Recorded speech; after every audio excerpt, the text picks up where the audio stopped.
now we'll place our ribbon. Put our first pin right here. This is the edge, so you want to put that first pin. You have your 6 inches and then your first pin marking.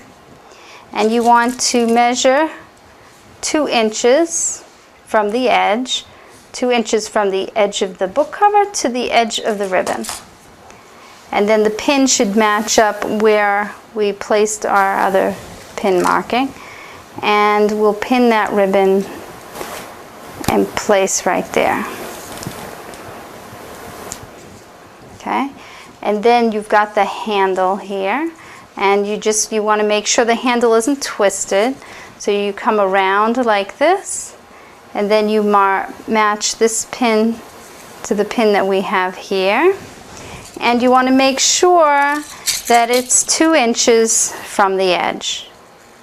Like that. And I can even take this pin out and we'll use it to pin the ribbon down there. Now we'll turn it around and we'll do the other side the same way.